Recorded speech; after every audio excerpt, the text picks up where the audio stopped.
And greetings, everybody, and welcome to Trenton 365. Jacque Howard here. You can always send me an email to Trenton, the numbers 365 and the word show, Trenton365show at gmail.com. Thank you to WING 1300 and WPHY as well for broadcasting this program. And if you'd like to have Trenton 365 be distributed through your networks as well, just reach out to me and we can set that up as well. I'm going to be bringing on an artist, a friend, and family, I'll say, and we're going to be talking about some things that are happening in the art scene in central New Jersey, in particular in Lambertville, New Jersey. And many of you may know Lambertville, this quaint, small town that has lots of art galleries and antiques, and it's right on the river, great restaurants, etc. But you may not know like some of the particulars that are taken there. Besides, it's a nice town to go stroll through when the weather is nice and all those things.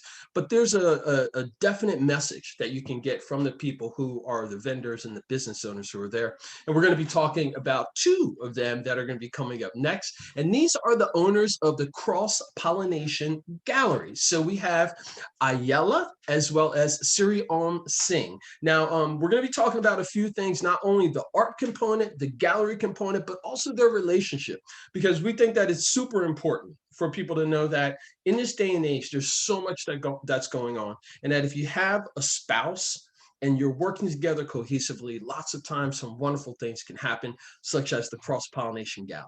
So SiriOm and Ayala, welcome to Trenton 365. I know it's been quite some time, but we finally got a chance to sit down with you. How are you both doing today? We're doing great, Jacque, and we wanted to thank you for having us on your show. And we're just ready to tell people about what we have created here in Lambertville, Cross Pollination Gallery. Well, I think that's a perfect segue to jump right into it. But before we do that, why don't let's let your beautiful wife share who she is a little bit, and maybe you can touch on the relationship and what it's like supporting your spouse or working together with your spouse on this awesome venture. Well, you can ask SiriOm also about supporting his spouse because he's doing that too. Well, I'm a fiber artist. I work with all kinds of materials that are stitched on surfaces. And I've been doing this for a very long time, on and off. But then at a certain point, when SiriOm and I decided that instead of just showing our art in galleries and museums, we should have a place of our own where people can find us. And then we decided to open this gallery. The idea was that we, as you can see, are kind of different. SiriOm is African-American, I'm Israeli. We come from very different backgrounds. We use very different modalities. SiriOm is a painter, I'm a fiber artist, but we kind of influence each other, and that is why this is called Cross Pollination Gallery, because we cross-pollinate each other. We influence each other. You can see it in our work. You can see it in the colors that we choose. You can see it in the themes. You can see it in the ideas. And this is how we support each other. And this is how we open this to the community to be supportive of the community, because the community, just like us, is made of very different people. So this is a place to share with everybody. We have quite a big variety of art for two artists, but the idea is more than just having an art gallery. We look at our place as a place of causing transformation in people's spaces. You walk into a gallery, there's a certain energy, and people are commenting on this energy. And we say, it's great that you feel that way. You feel at home, you feel supported, you feel relaxed, you feel energized, and you can take one of the pieces off the wall, put it in your space, and recreate this sense of, feeling good, being at peace, being energized. You can create it in your own space with one of our pieces. So that's really what we are about. Mm-hmm. It's an outlet for artistic talents and the things that we love to do, but it's also a service for the community. Mhm. You know, I want to tell my audience, although this is recorded, a lot of times when I sit down and chat with folks, something else is revealed, almost like a scale is taken off of my eyes. And Ayala, I really appreciate you, Ayala, for explaining it that way, because it just made me think a little bit more that besides the cross differences from the way like your skin color is, but also the cultures. And the fact that you've been able to do this for so long and that you complement each other and you're in this relationship is really, really exciting. SiriOm, I want to bring you in because your faith, the way you present your faith as well, Yes. is something that I'm sure a lot of folks have questions about. So can you just explain your culture, your faith background and practices as well? And then I'd like for you to touch on the music, because I want people to realize that you're an artist, both of you are artists, but you are an amazing musician as well. Thank you, Jacque. Let me start by speaking a little bit about the faith that I've come into, which is Sikhism. And Sikhism, the word Sikh primarily means a student or a person who is seeking of truth in life. And I came by that particular spiritual path by way of yoga, Kundalini yoga. And that happened back in 1997 or 8 or something like that. And it just, revealed to me whom I was actually trying to reveal to myself. Mm. And when I practiced the yoga and discovered Sikhism, I said, this is the path that has been laid out for me. I just didn't know it, and I found it. And I often say that yoga actually found me. And with that, that spiritual path of seeing everyone as beings of light. And that word human, which means hue, color. And that man, part of the human word, means mind. So human beings are beings of light. And that really transformed my way of thinking and how I saw everyone. And that led into my music. Because I always have been a musician. I was trained in the church, like most people who are musicians, especially of the African American culture. I was trained in the church at a very young age, and my voice became my instrument. And I rediscovered my voice through yoga, because I wasn't really singing at all, maybe humming in the shower or something, hear something on the radio and it catches you and you sing. But I never really took it really seriously until yoga found me. And when I began to rediscover my voice and connect with that, who I really am is that instrument. And I felt compelled to share my voice through activism, through peace, love, charity, even defiance. Because I feel that's part of my responsibility as a person whose voice is their instrument, is to display that in a uplifting manner. And then my art, have always been an artist since I was a child. And the art began to blossom even more with the yoga. I had no clue what a vehicle yoga was for me, or what it could do. And my transformation started showing up visually in that manner. And it continues. And my maturation in that development artistically, vocally, musically, instrumentally, and visually has had continues to have a powerful impact on me, on our relationship, and how I relate to the world. Well, thank you so much for that. I mean, I want you now both to talk about how this translates into the Cross Pollination Gallery. I know we touched on how the differences and the cross differences that you both have had, and how it's synergized and created this wonderful blossoming life, this relationship, and now this gallery. And Ayala, you spoke about the energy that's in the gallery when people come in.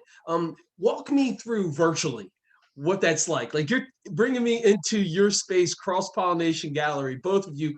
What should what am I going to smell? What am I going to feel? What's that energy that I'm going to get when I come there? Well, I'm going to tell you what other people say, because of course I'm biased, but what people are surprised, right? But what people are telling us when they come in is that the place looks very welcoming. It looks homely. No, that's the wrong word. Like home. I mean, homely is not what I meant. After over 30 years in the United States, I'm still non-fluent in 2 languages. So my English suffers and my Hebrew suffers as well. But anyway, when people come in, they feel at home.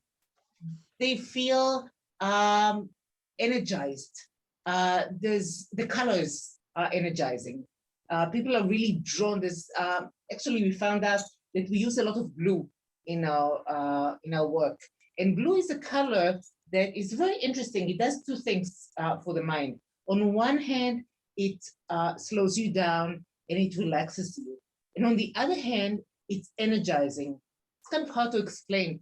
I know that I did some research about this, and it turns out that in corporations where they have meeting rooms where they're doing some brainstorming and coming up with ideas, they paint the walls blue because that brings up all kind of ideas and energizing the thinking process. So there's a lot of this here, also a lot of SiriOm's landscapes, which are paintings that you feel like you can walk into. So you come into this gallery, which is not large, it's very small, but you walk in front of one of the paintings and you are all of a sudden transformed into an outdoor scene that you feel like you're inside of, which is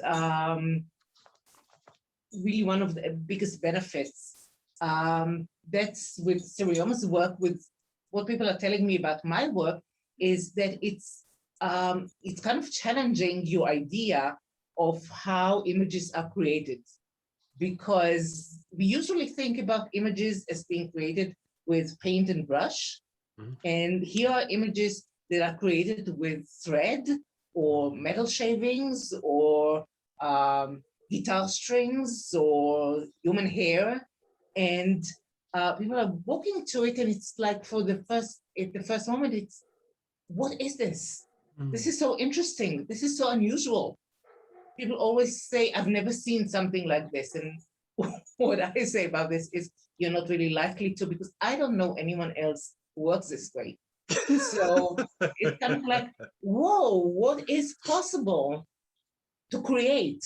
Which was my experience when I started working this way. I started with just stitching and doing cross stitch and decorations. And then when I found out that you can really create images with stitches, it was like a whole world opening up. What can you create with this? What can come up with this? And it's still a process of learning and discovery and a lot of fun. And that's another thing that people tell us when they come in. They say, this is a fun place. It's fun to be here.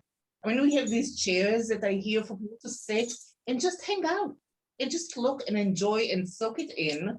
And people do that. We just sit down and like, this is fun. This is great. I want to live here.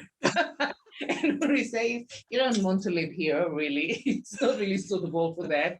But you can take this with you to your living space and have the same experience that you have here. And I know we're going to be talking about a bit of the business side of it because, you know, I think a lot of times in communities where folks don't fully understand the that artists are professionals, that this is a valuable, like essential craft in art that we need in our culture. It's all part of the ecosystem.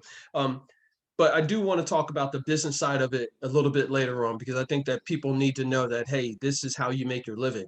It's nice to come to galleries and to come to events and have some nice food and browse and have a good conversation with some like-minded people, but we really should be buying art and investing in art as opposed to just the idea of coming in, oh, that looks cute, now let me go on and spend some money down at a restaurant or something, not realizing that the two are both forms of art. So we'll get into that a little bit later on.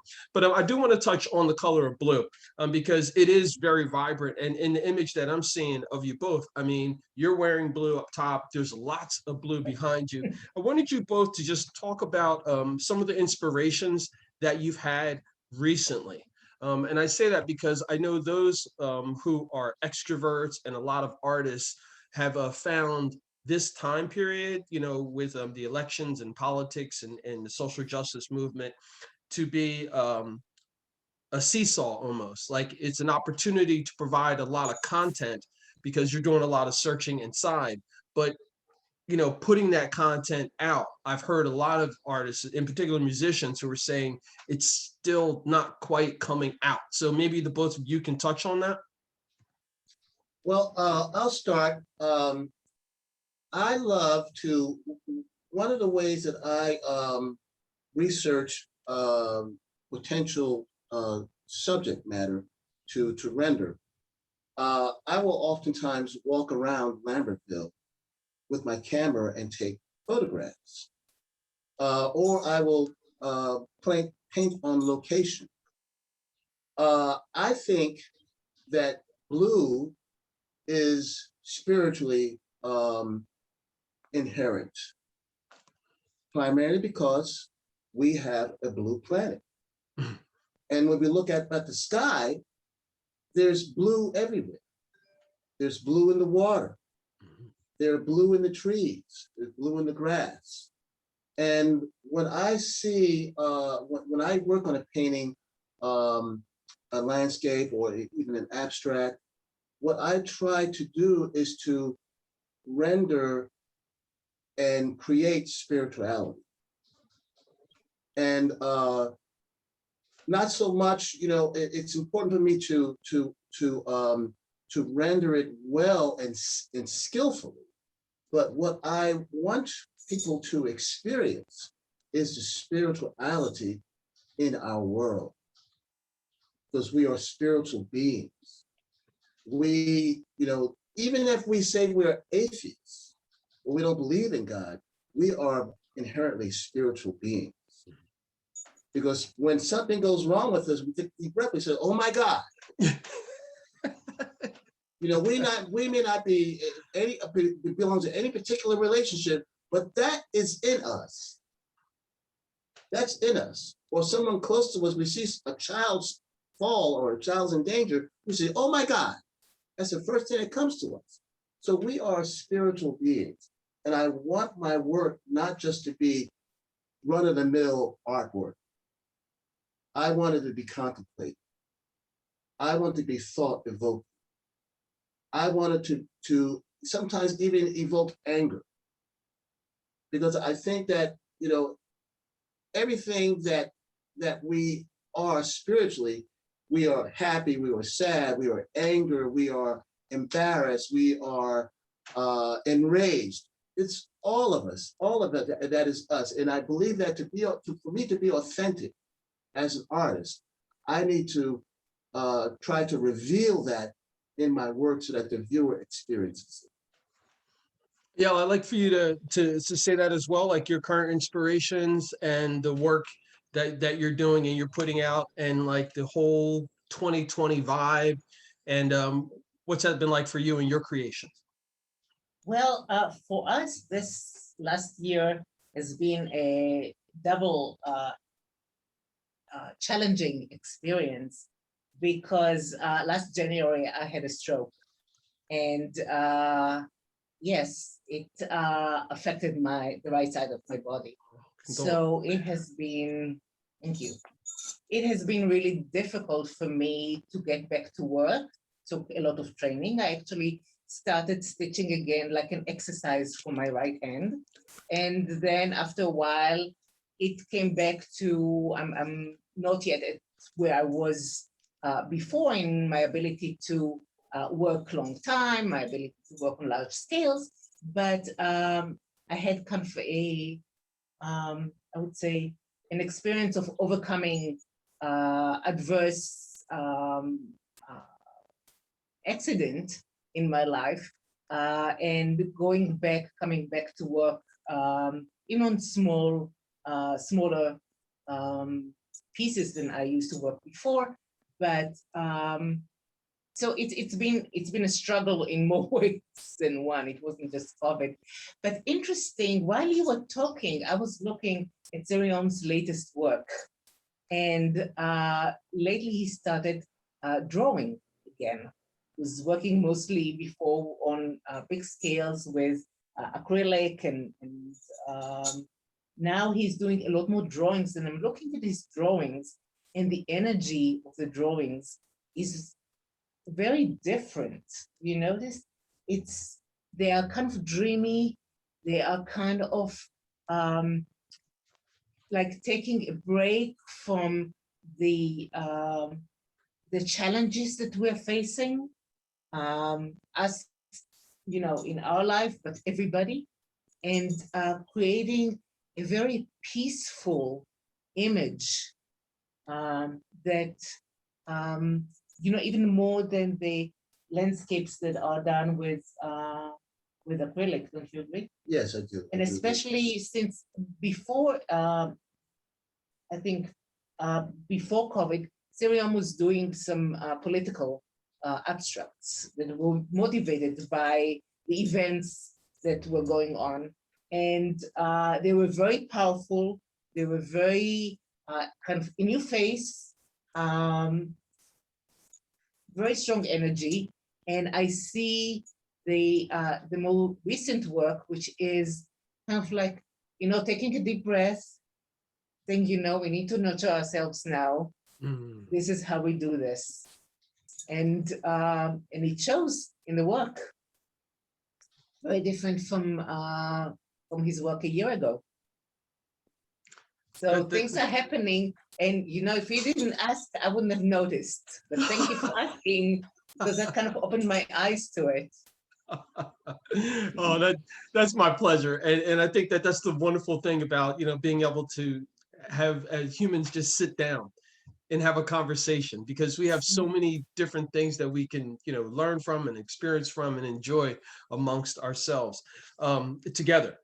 It would be foolish for me to not focus on where you're physically located in Lambertville and what it's been like to be in that quaint, beautiful, historic river town.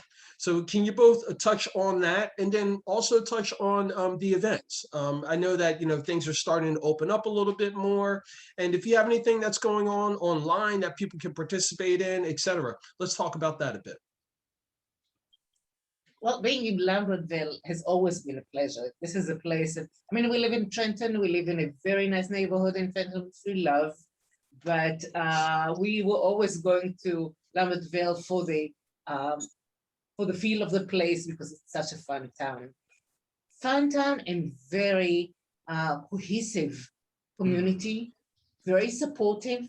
We were going through some difficult times last year because of my condition, because of COVID, and the town and our friends out of town really came together to support us and help us in keeping the gallery open. Because they were saying, we want you to be here. This is important for us, for you to be here, because you're part of the town. So it's a very warm, welcoming community, and very nice place to be.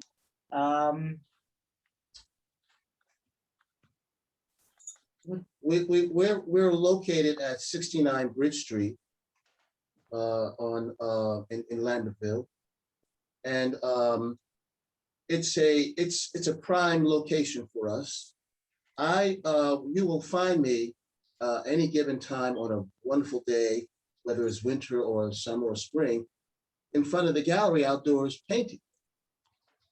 Because that's my office. You know, I can feel free to be me. I can be messy. I can be dirty. I can be wild and crazy, and I can just be there. And I consider that my advertising spiel strategy. You know, is to be outdoors and people see me, and I want them to see a person of color working as an artist, because the powerful media in books and radio and television, film do not necessarily reveal that people of color are actual artists. They know we're jazz musicians and singers, dancers, but they don't know that we're visual artists. We've been a hidden figure for many, many decades, not at our choice, but because of our circumstances, So I want people to see me. I want to see this guy, out here, this guy. Who is this guy? Vagrant, or what is it? So so I really enjoy working in public. It's very similar to performing on stage. When I sit on stage when I'm performing, I become. And when I'm out there working as an artist, I also become. So it's a pleasurable experience. It's invigorating, and it's my life. It's become my.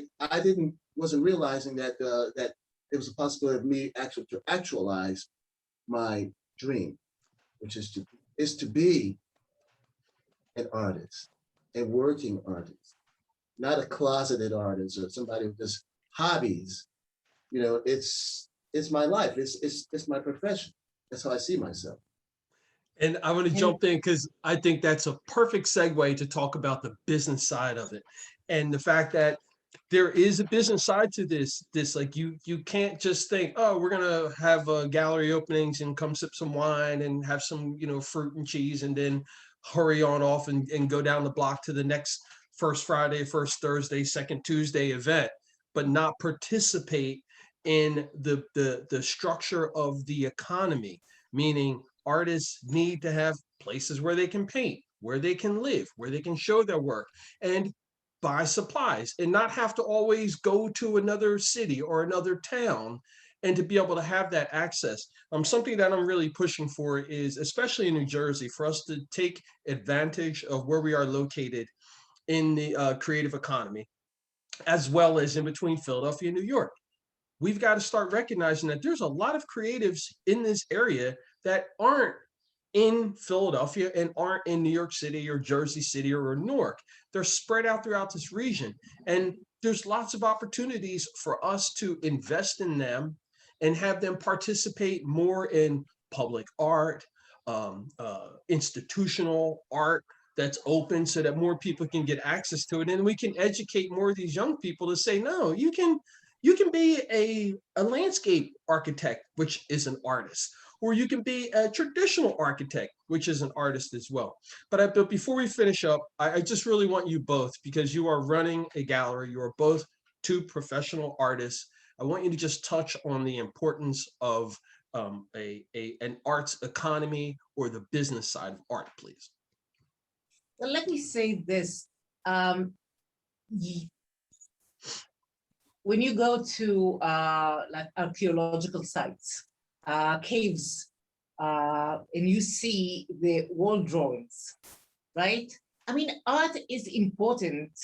This is the best proof that you can have. I mean, these people didn't go out and buy art. They were creating art in the spaces that they live in, because it's important to have this. Imagine yourself sitting like at work in a cubicle that doesn't have a window and doesn't have anything on the walls, and what this does to your psyche, what this does to your body, what this does to how you live your life, and how important it is when you just put a little window of, view of something else, what this does to you. I said this before. I mean, this is a place that we want for ourselves because this is where we can create our art. But this is really a community effort. This is not just for us. This is an opening an opportunity for people to create their spaces in ways that support them. So yes, this is how we make a living. This is something that requires a lot of investment in time and in money and in work. So we can't do this on thin air. We need to have a financial basis to be able to do this. But also, this is something that people owe themselves to have, not just for us, not just to support us, but to support themselves. This is what art does. The presence of art in your space is something that supports you. It's great to support the artists. We love this. We want everybody to support the artists, but we also want people to realize that this is a support for them as well as for us. SiriOm, would you like to add to that? Yes, I wanted to say something about, we're actually in the business of the humanities. Mm. And without the humanities, we would have a dreadful environment, a dreadful experience. The humanities galleries, art galleries, are in the business of the humanities, the human experiences. You know, when people come into a gallery, our gallery, our mission is to transform them, to transform their thinking, to transform their spaces, and to bring an attention to the humanities, to the human aspect of living. And that's what art is. It identifies and clearly documents what the human experience is, was, and will be. And that's our business. And it's vital that we are part of a societal experience that drives society, that drives businesses. Artists are drivers of social events, you know, and it would be a sorely missed opportunity if we were not here. So we want to give that opportunity to people that come into our gallery so that they can have that experience and leave with a big smile on their faces. And a big bag in their hand. And a big bag in their hand. So they can continue smiling at home. You know, I love chatting with folks who weren't born in America, because there's always something that comes out in their humor. Ayala and SiriOm Singh, thank you so much for sharing about Cross Pollination Gallery. Trent 365 is here to support you in your efforts. Please just make sure that you let me know how I and my networks can support what you're doing, okay? Thank you so much for having us on your show.